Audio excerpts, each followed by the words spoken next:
Chers téléspectateurs, bonjour. Dans ce nouveau numéro Club de droit, nous allons recevoir Maître Jean-Claude Katindé. Il est président de la ZADO. Il s'agit de l'Association de défense des droits de l'homme. Vous le connaissez très bien. Bonjour Maître. Bonjour Madame. Avec vous, nous poursuivons notre thème du mois sur la question de l'état de droit. Alors, la beauté justement de ce concept, d'un côté, les politiques parlent de la République des juges, et de l'autre côté, les juges parlent de la fin de la République des intouchables. Et vous, qu'est-ce que vous en pensez? Évidemment, en tant qu'activiste des droits de l'homme. Je pense qu'il faut rentrer d'abord à la nature de l'état de droit lui-même. Je pense que si nous rentrons dans la nature de l'état de droit, nous pouvons alors faire la comparaison avec ce que les uns et les autres disent pour comprendre qui a raison et qui a tort. Au départ, il faut comprendre que la notion état de droit, ce n'est pas une notion figée, parce qu'un état de droit, ce n'est pas quelque chose de parfait. C'est en fait quelque chose qu'on recherche au jour le jour. Et pour cela, il faut prendre trois caractéristiques importantes de l'état de droit. D'abord, c'est la séparation de pouvoirs. Ça veut dire que les trois pouvoirs traditionnels, l'exécutif, les législatifs et les judiciaires, sont séparés. Mais en même temps, nous savons aussi que ces trois pouvoirs collaborent. Et ça, c'est vraiment la première caractéristique d'un état de droit. La deuxième caractéristique d'un état de droit, c'est la primauté de la loi. Ça veut dire en d'autres termes que la loi doit être au-dessus non seulement des institutions, mais aussi au-dessus des individus. Ça veut dire que tous les citoyens sont traités de manière égale, qu'ils soient au pouvoir ou qu'ils soient dans la société comme tout le monde. Troisièmement, c'est la promotion et le respect des droits de l'homme. Quand nous prenons ces trois éléments mis ensemble, nous pouvons alors nous imaginer ce que l'état de droit représente. Et ce que vous avez dit doit être seulement situé dans le cadre de la politique politicienne de la République démocratique du Congo. Ça veut dire en d'autres termes que on ne peut pas parler de la République des juges dans une démocratie, parce que chaque pouvoir a ses attributions qui lui sont conférées par la Constitution. Comment vous expliquez que c'est maintenant que ce concept commence à prendre un peu plus de l'ampleur? Ça devient comme, on peut appeler comme un terme de publicité pour peut-être faire de la campagne politicienne. Et c'est un peu compliqué. Vous ne pouvez pas comprendre les contextes actuels sans comprendre les contextes passés. Les contextes passés étaient caractérisés par la monopolisation du pouvoir ou des pouvoirs.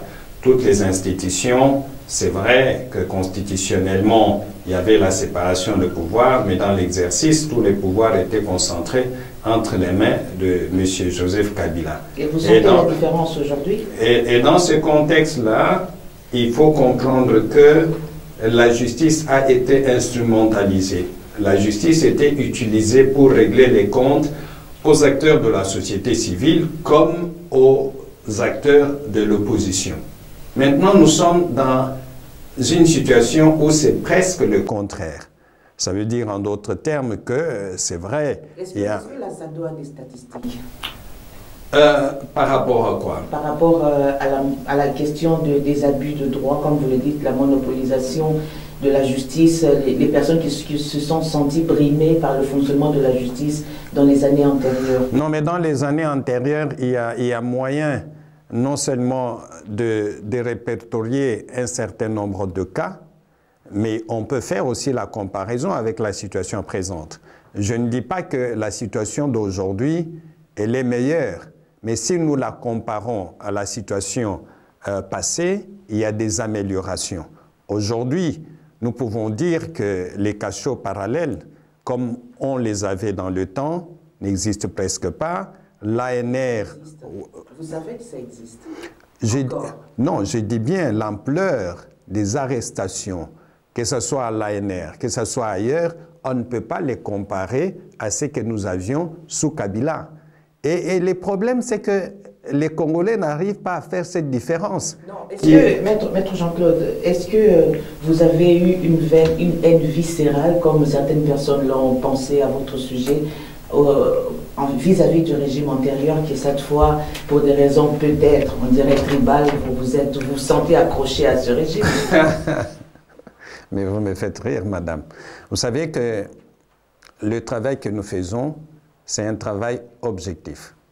Au début de cette année, ou disons l'année passée, en 2019, quand on était en train de mettre en place la coalition FCC-Cash, j'ai été parmi les premières personnes à dire que cette coalition n'allait pas marcher, à dire que cette coalition allait être une épine dans les pieds de la République démocratique du Congo.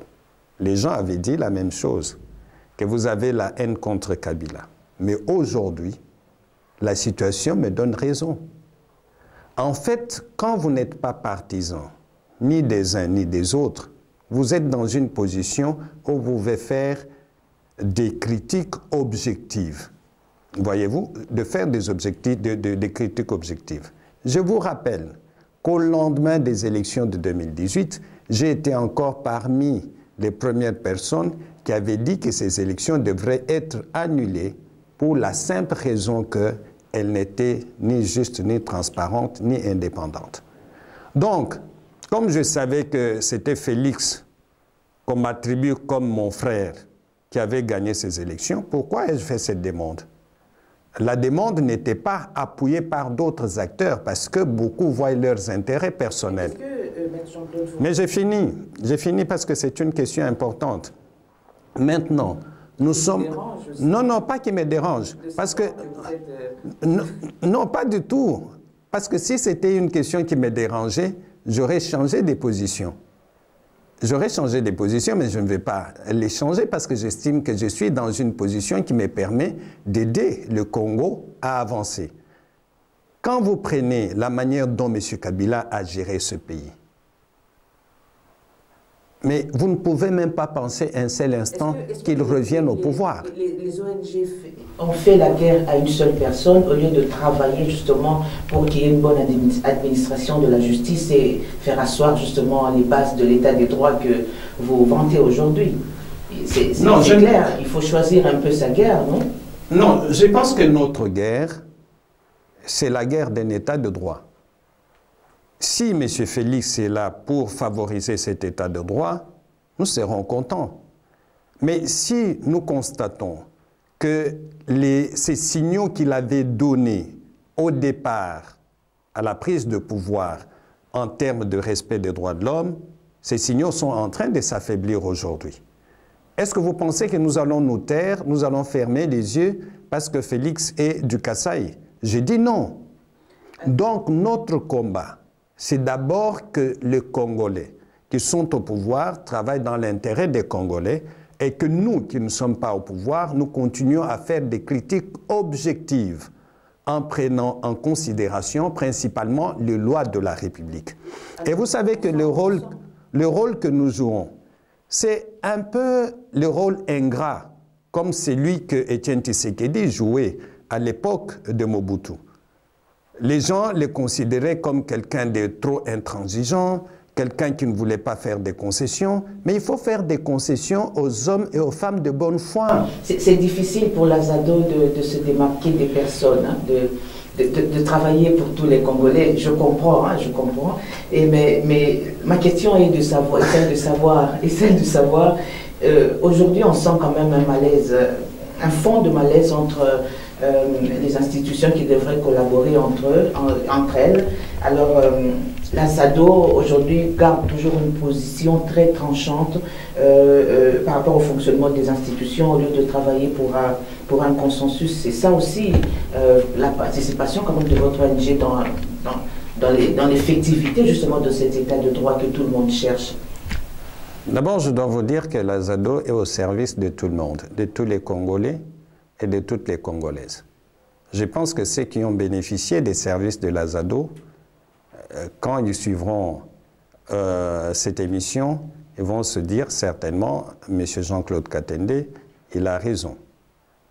Je disais que nous devons faire en sorte que les politiciens congolais deviennent des gens sincères et honnêtes.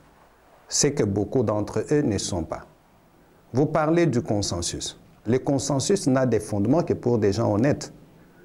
Pour des gens, en fait, qui font des concessions de manière juste.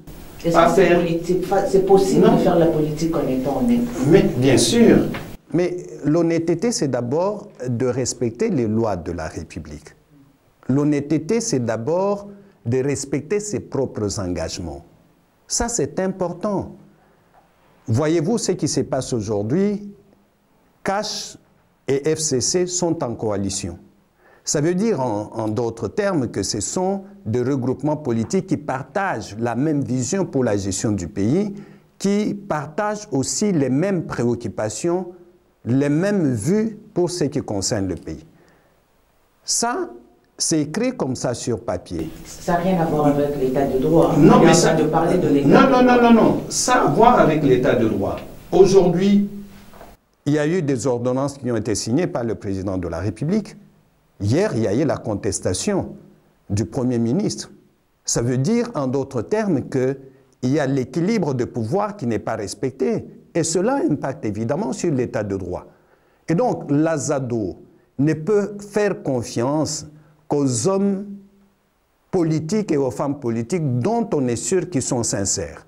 Or, dans le contexte de la République démocratique du Congo, tous les calculs qui sont faits, ce n'est pas dans l'intérêt de la population, c'est dans l'intérêt des individus et des regroupements politiques. Et vous pensez que l'Azado va s'engager pour un consensus avec des gens qui ne respectent pas leurs engagements? En fait, on a affaire à des hypocrites.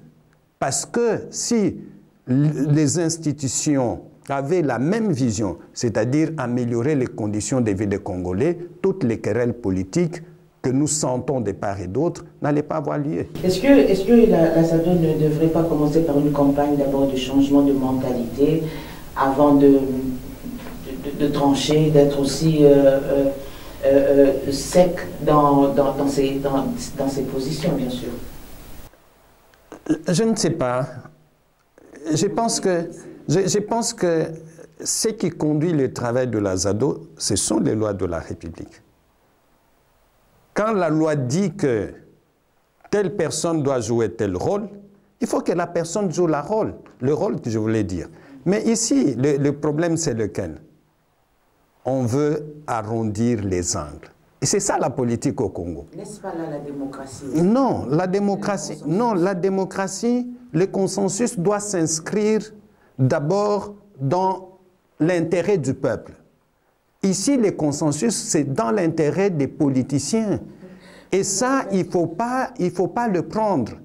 Maître Jean-Claude, le récent communiqué de l'Azado interpelle les décideurs, je veux dire la justice, à faire la part de choses entre l'état de droit et la commercialisation de la justice.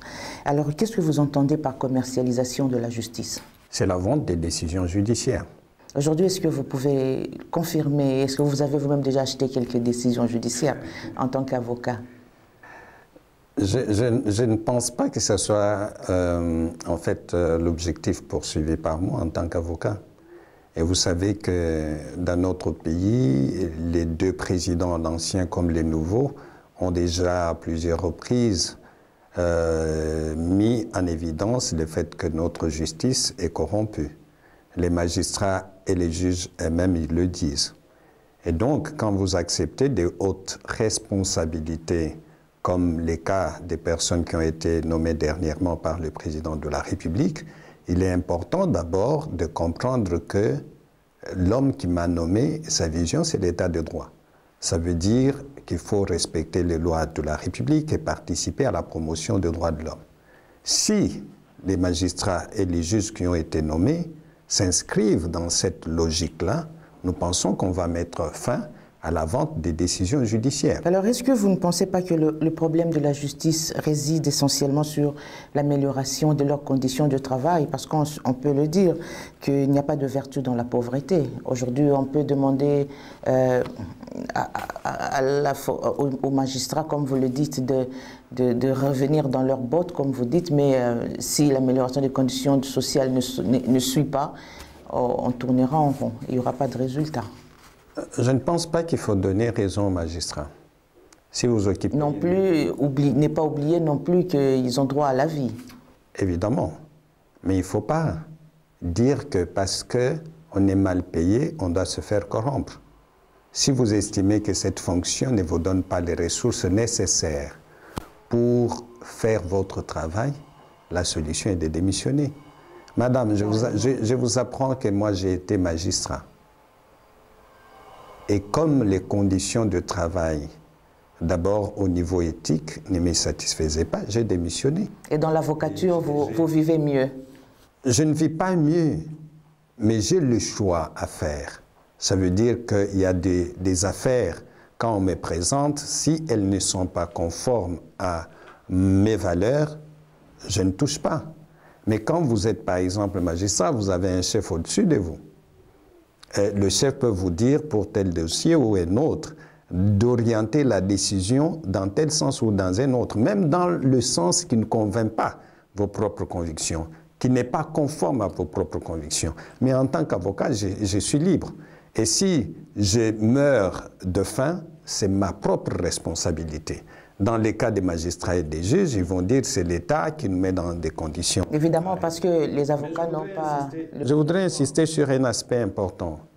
Vous savez qu'il y a des pauvres dans ce pays qui ne se font pas corrompre. Et il y en a beaucoup. Donc, ce n'est pas la pauvreté qui pousse les gens à se faire corrompre. La pauvreté comme un état d'esprit ou la pauvreté matérielle? Non, la pauvreté, parce que vous avez parlé de la pauvreté matérielle. Donc, il y a des pauvres dans ce pays ici qui ne se font pas corrompre. Même dans la justice là-bas, il y a des juges qui sont totalement démunis, mais qui ne se font pas corrompre. C'est un peu partout.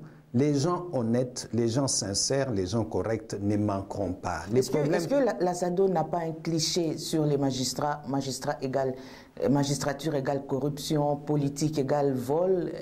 Est-ce que ça ne peut pas changer un jour au niveau de la SADO? Mais il faut voir les choses autrement. Non, mais il faut qu'on me donne des preuves. Si vous avez des cas où, en majorité, les décisions judiciaires étaient des décisions justes, vous les mettez sur la table, on en discute.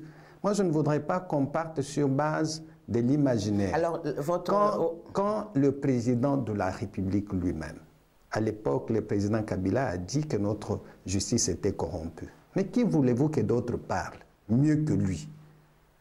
Parce que c'est lui qui nomme les juges, c'est lui qui nomme les magistrats, et lui vous dit que les gens que j'ai nommés là-bas sont des corrompus. Et vous vous demandez des preuves. La SADO existe depuis combien de temps? Plus de 20 ans. Ah, la SADO existe depuis 91. Exact. Donc, tout ce temps, même la SADO n'a pas pu faire changer les choses, faire bouger les choses comme ONG qui pourrait travailler en collaboration avec les institutions à place, parce que vous n'êtes pas des ennemis. Non, donc, vous faites un travail de plaidoyer. Mais nous collaborons avec les institutions en place. La SADO est par exemple membre de l'ITIE, où moi-même j'occupe des responsabilités. Et vous cherchez la présidence aussi, bien sûr. La présidence de quoi? De l'ITIE. Non, madame. Par contre, j'ai été nommé coordonnateur adjoint. Je vais vous surprendre. J'ai été nommé coordonnateur adjoint de l'ITIE. J'ai des décrets, l'arrêté avec moi. Je n'ai jamais voulu occuper ce poste. C'est un poste que je pouvais prendre et être plus près du poste dont vous parlez. Dans ce pays, le problème, c'est lequel? C'est que les gens pensent que tout le monde qui parle, tout le monde qui condamne, tout le monde qui fait ceci, il cherche un poste de responsabilité. Non, madame. Tant que nous aurons cette conception-là, notre pays ne pourra pas avancer. Ce que vous dites là à l'ITIE, c'est ce que beaucoup de gens disaient. Non, le combat de Maître Katende, c'est de devenir coordonnateur de l'ITIE. Quand l'occasion m'a été donnée, j'ai été formellement nommé par l'ancien ministre Bahati. J'ai l'arrêté avec moi. Et les avantages, j'aimerais vous dire, que ne sont pas à comparer à ce que je touche à la SADO.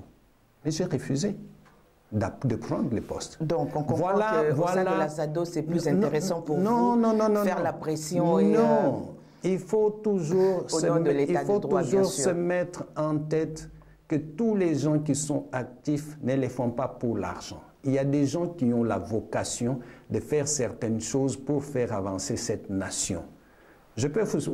Les gens risquent un jour d'être surpris, on me nomme quelque part, je décline. Mais ils vont dire, mais ce monsieur, il est fou. Il faut seulement éduquer les gens de telle sorte que tout ce que nous faisons ne doit pas avoir un intérêt d'accéder à la justice ou d'accéder à des postes de responsabilité. Alors, le travail que nous faisons, il est important pour l'avancement de la démocratie. Bien sûr, l'autre question justement est celle de savoir, parce que c'est une question d'un de nos téléspectateurs qui, je répète ces mots, s'est dit frémi en lisant votre communiqué qui, presque à la fin, vous dites clairement qu'un magistrat riche est un voleur. Des affirmations qui peuvent être contredites un jour. Vous n'avez pas... vous vous sentez à l'aise quand vous faites ce genre d'affirmation en tant qu'avocat? Mais, madame, un juge, un magistrat, s'il n'a pas obtenu sa richesse par héritage, vous savez qu'il ne peut pas faire le commerce. Oui, mais vous devriez le préciser, au lieu de confirmer. Non, mais je vous le dis, mais ça, ce sont des cas exceptionnels. Est-ce que la loi demande aux magistrats de déclarer leurs biens avant de prêter serment? Non. Donc on ne sait pas savoir. Non, mais ce qui est important, c'est qu'on ne peut pas s'enrichir en étant magistrat, en fonction. Ça veut dire, en d'autres termes, qu'un magistrat, un juge ne peut pas s'enrichir à partir de son travail. Quand vous acceptez d'être juge ou d'être magistrat, vous devez savoir que vous allez mener une vie modeste. Si vous voulez mener une vie luxueuse, il faut aller dans les affaires. Or, nous avons des magistrats et des juges qui veulent mener une vie luxueuse. Mais cette vie-là, vous ne pouvez pas la tenir, que ce soit ici au Congo, que ce soit en Europe, que ce soit ailleurs, avec votre salaire en tant que magistrat ou en tant que juge. Non, mais vous ne pouvez pas. Quelle est la cible de la ZADO aujourd'hui? La cible de la ZADO, c'est le Congo. C'est tous les Congolais. C'est tous les Congolais. Et comme notre travail a plusieurs parties, en termes de droits de l'homme, il y a ceux qui sont censés protéger et faire protéger les droits de l'homme. Ce sont les institutions, de manière générale, qui constituent notre cible.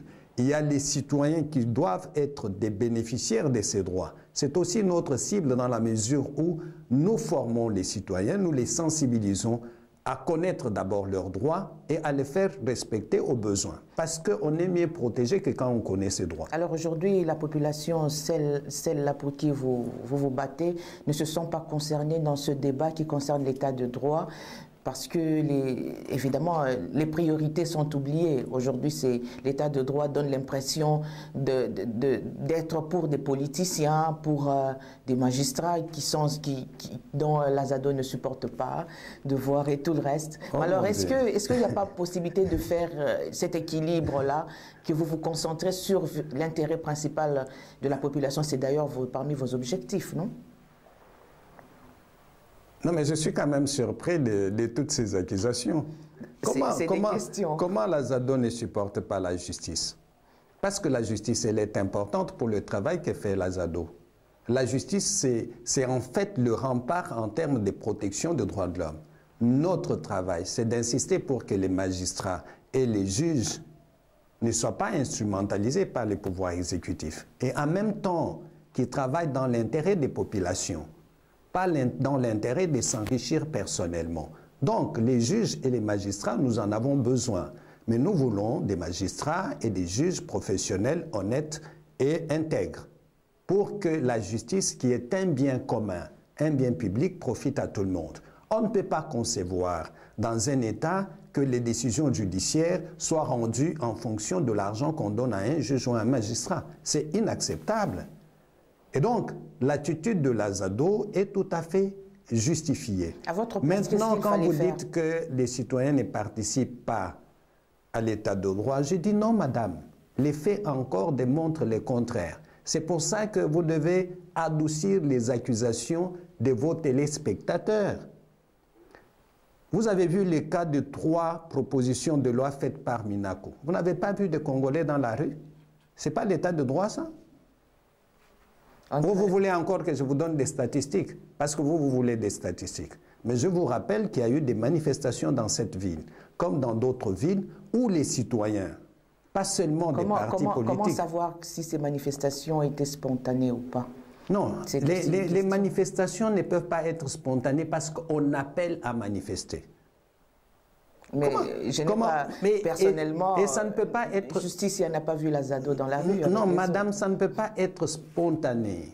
pour la simple raison qu'il y a des formalités qu'il faut remplir. Il faut informer l'autorité. Nous sommes dans le régime d'information. Ça veut dire en d'autres termes que ça ne peut pas être spontané. Mais parmi les gens qui ont manifesté, il y a eu des gens qui n'appartiennent ni aux organisations de la société civile, encore moins aux partis politiques. Mais qui estiment tout simplement que nous ne pouvons pas accepter qu'un ministre qui appartient au CACH ou FCC puisse contrôler la justice. Alors et ça, nous en sommes fiers. Ça fait partie du travail que la ZADO fait, de sensibiliser les citoyens et de leur montrer que chaque fois qu'il y a des questions d'intérêt national qui concernent tout le monde, nous devons nous mobiliser. Et ça, nous sommes contents. Pourquoi? Parce que quand la Mouka a appelé à la marche, la Mouka est de l'opposition, on a vu des gens proches de la coalition au pouvoir marcher, on a vu des gens qui ne partagent aucune idée avec la Mouka marcher, et ça c'est super. Et alors, ce sont ces genres d'exemples. Le défi, c'est... Ce sont ces genres d'exemples qu'il faut mettre en vedette pour encourager les Congolais à faire davantage. Mais quand vous dites que les citoyens ne participent à l'état de droit, non, bénéficier des, comment on appelle, des retombées de cette lutte-là, on pourrait dire que c'est trop tôt, mais on ne voit pas. Mais là n'est pas le débat. Mais on bénéficie parce que quand les gens marchent, c'est un bénéfice. Il y a des pays où on ne peut pas marcher. Maître Jean-Claude Katende, aujourd'hui, le défi, c'est arriver à la bonne administration de la justice. C'est ça aussi l'état de droit. Est-ce que la ZADO a de l'espoir par rapport à ça pour la République démocratique du Congo? Sinon, on aurait fermé. Un jour, est-ce que vous pouvez enlever les positions clichés que vous avez pour aspirer à... Non, on n'a pas de positions clichés. Nos positions sont conformes à ce qui se passe. C'est extrêmement grave, madame. Vous savez qu'il y a Peut-on espérer un changement, selon vous? Mais bien sûr, mais sinon la ZADO allait fermer. Qui pouvait penser que dans ce pays, un jour, quelqu'un de l'opposition prendrait le pouvoir? C'est un changement important dans le cadre de l'évolution démocratique. Qui pouvait penser que dans certaines affaires, il y aurait des juges? Vous savez qu'il y a eu des affaires, même sous Kabila, où les juges ont pris position en faveur des acteurs de la société civile ou en faveur des gens de l'opposition. Il y a quand même des juges courageux. Rappelez-vous l'affaire de Moïse Katumbi Chapwe. Il y a une juge qui est aujourd'hui en exil pour avoir pris une position contraire à celle que le pouvoir en place voulait. Ça, c'est encourageant. Ce sont ces exemples que nous voulons. Ce sont ces exemples que vous devez mettre en vedette dans votre émission pour permettre aux autres juges de faire la même chose. Donc, quand vous êtes dans une société qui est pourrie, ça ne veut rien dire et ça ne voudrait pas être bien de dire non, elle n'est pas pourrie. C'est en identifiant bien les problèmes qu'on peut y apporter des solutions. Est-ce que le problème n'est pas justement ces ONG qui enveniment la situation? Je prends le cas de Ronsard Malonda. Ce n'est pas des ONG. Ce sont les hommes politiques qui sont à la base. Ce sont les confessions religieuses qui sont à la base. Et les ONG ne prennent que ce que les autres font, l'analyse et donnent leur position. Donc aujourd'hui, quelle est l'influence des ONG en termes de prise de décision? Nous, on ne prend pas de décisions qui concernent les gens. Le rôle de sensibiliser est aussi... Non, j'ai dit tout simplement en termes de prise de décision. Ce ne sont pas les ONG qui prennent des décisions. Est-ce que, Maître Katende, beaucoup de justiciables commencent à penser à la réforme complète de l'appareil judiciaire? Est-ce que vous êtes d'avis? Vous pensez que ça pourrait aider à booster les choses? Mais pourquoi ils pensent si tout allait mieux? Donc, parmi les solutions qui ne sont pas encore proposées par la ZADO, les justiciables réfléchissent de la même façon que la ZADO. Parce que si tout allait bien, les justiciables n'allaient pas demander des réformes. Et je vous dis, c'est extrêmement grave, madame. Il y a des gens qui abandonnent leurs affaires devant la justice parce que mal jugés, qui vont chercher des fétiches pour régler des comptes à leurs adversaires judiciaires. C'est extrêmement grave. Et ça, ce sont des cas qui sont documentés. Mais pourquoi aujourd'hui les ONG dont vous parlez prennent de plus en plus de l'ampleur? Nous avons des fois des affaires qui doivent relever de la justice, des cours et tribunaux qu'on nous amène. Pourquoi? On doit se poser des questions. C'est parce que la justice a déçu. Alors, quelle est la piste de solution pour la ZADO, ou les propositions de changement? Je pense que pour nous, et dans la situation de la République démocratique du Congo, la sanction doit avoir un rôle très important. Très important. Très important. Et la sanction dans notre pays a été très peu utilisée ou très mal utilisée. Il y a beaucoup de juges, beaucoup de magistrats, beaucoup de gens qui sont dans l'administration qui ne devraient même plus y être, qui sont en fait l'incarnation du mal administratif ou judiciaire au Congo. Mais parce qu'il a été nommé par tel, qui est son frère, qui est quelque part, qui les protège, il faut qu'on arrive à mettre fin au système des parapluies. Mais il ne faut pas non plus généraliser, hein? Je vous assure, j'ai seulement l'impression que vous vivez dans un autre monde qu'au Congo, madame.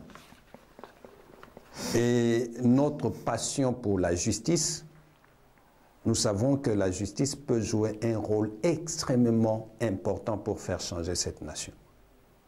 Vous avez vu les cas de M. Tambo Mwamba.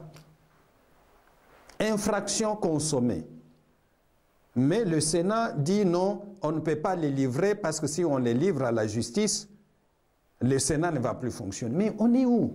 Alors, est-ce qu'on ne peut pas aussi, à côté de ce qu'on propose comme réforme, faire une campagne de changement de mentalité? Ça pourrait aider, non? Ça, c'est le travail qu'on peut donner aux ONG, au lieu de critiquer. Non, non, non, non, non, non, non. Les ONG ne font qu'un travail complémentaire. Ce travail, non, ce travail revient à l'État congolais, madame. Et quel est le rôle des ONG? Non, mais ce n'est pas pour... Il faut pas cette affaire d'état de droit. Non, mais le problème, c'est qu'il ne faut pas qu'on confie aux ONG le rôle qu'elles ne doivent pas jouer. En fait, le rôle des ONG, c'est de compléter ce que le gouvernement fait. On a créé dernièrement la coordination pour les changements des mentalités, qui est une institution de l'État. Donc, le travail le plus important revient à cette institution là-bas. Et les ONG à qui même l'État congolais ne donne rien. Ah, c'est une question de moyens. Non, j'ai dit tout simplement, vous ne pouvez pas trop réclamer aux gens à qui vous ne donnez rien, même si la Constitution le permet. Je pensais, comme tout le monde, que c'était un sacerdoce, travailler pour le compte d'une ONG. Oui, mais c'est en termes de salaire. Que ça. Mais si je dois venir faire la sensibilisation à votre télévision, vous me faites passer gratuitement? Justicia Télévision, oui. Gratuitement? Venez, vous allez bien. Cette émission, elle est faite à votre demande. Si moi je viens avec mon activité, je dis, madame, vous allez me taxer. Non. Si vous ne le faites pas, merci, je le ferai. Pour vraiment, je vais multiplier des activités chez vous ici pour voir si vous allez me laisser passer pendant 2 ou 3 mois sans rien payer. Mais dans les autres... Votre problème, c'est les moyens que le gouvernement devrait donner aux ONG pour sensibiliser. Non. Donc, au fait, on tourne en rond. Non. Nous disons tout simplement que ce sont les autres qui nous donnent les moyens pour fonctionner et ces moyens, nous les mettons à la disposition de la population que nous informons. Mais vous semblez aussi oublier, madame, que les activistes des droits de l'homme dans ce pays prennent beaucoup de risques. Comme vous, les journalistes d'ailleurs. On prend trop de risques. À la marche qui s'est passée en Mbuji-Mayi, les journalistes ont été bastonnés. Quelle est la récompense qu'on leur donne? Rien. Mais tout simplement, beaucoup de gens font ce travail parce qu'ils aiment ce travail.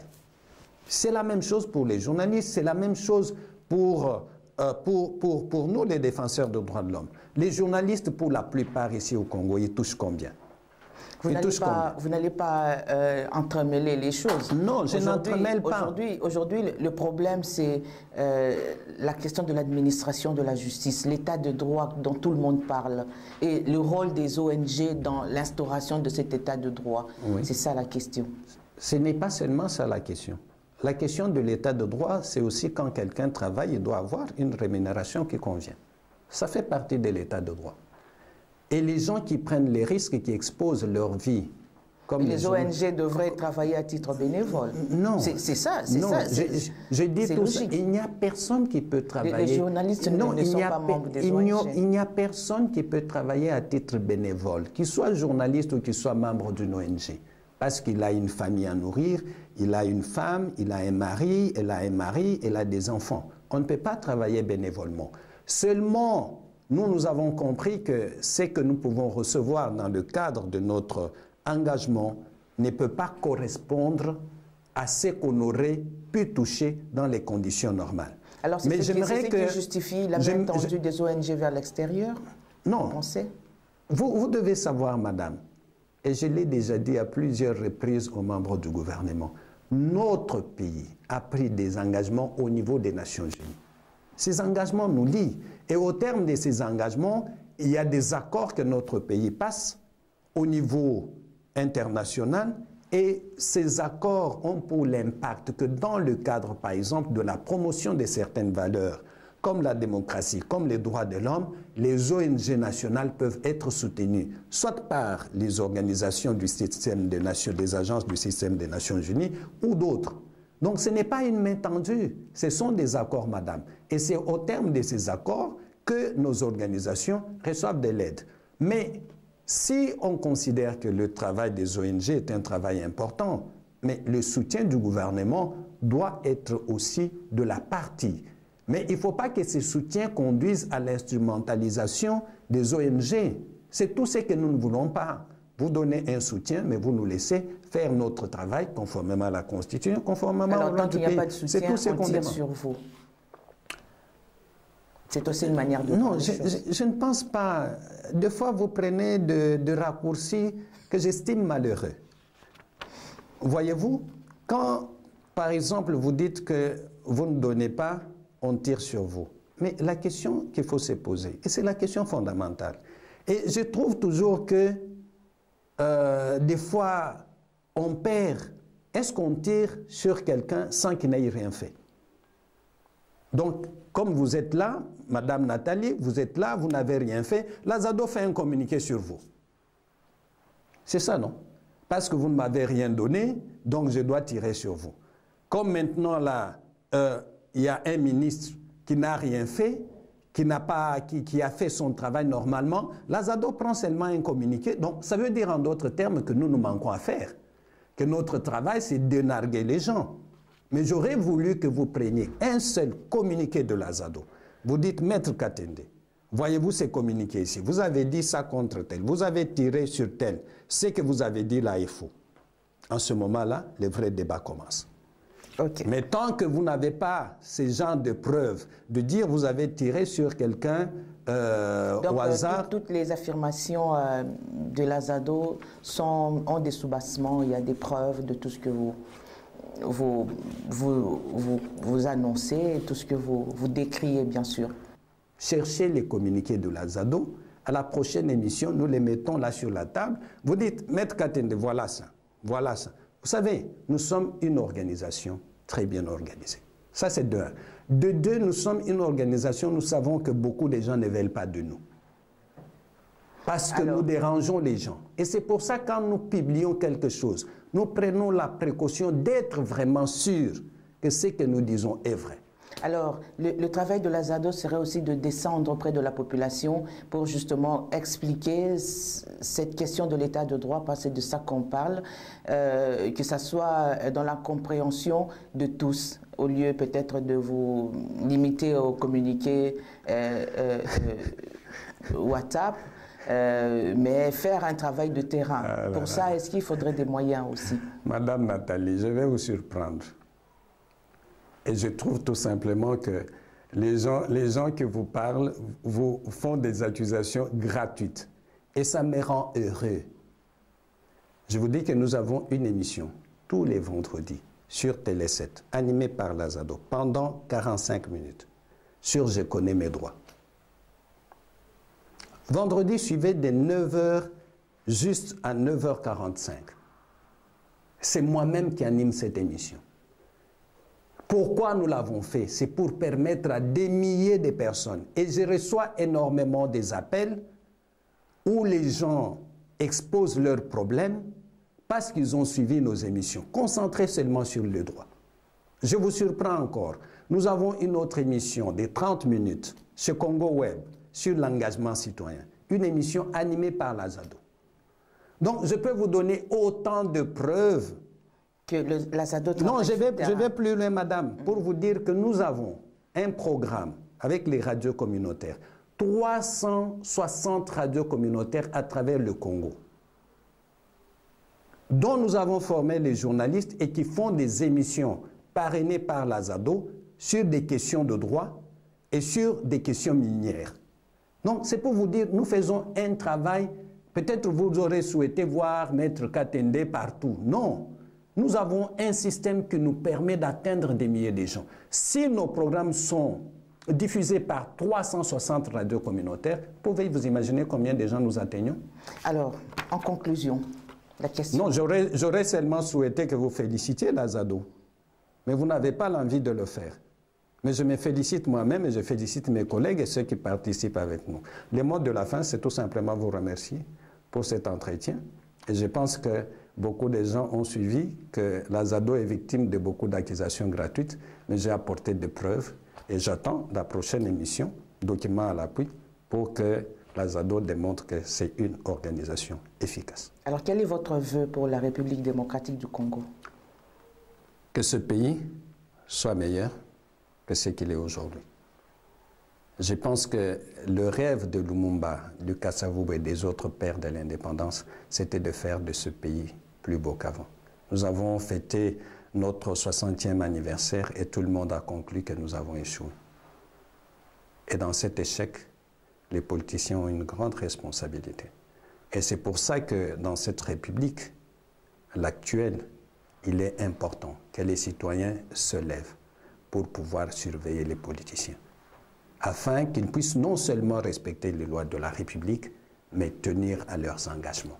C'est à ce point-là que ce pays peut changer. Il faut que les citoyens s'impliquent. Il faut que les questions qui concernent le Congo concernent tout le monde.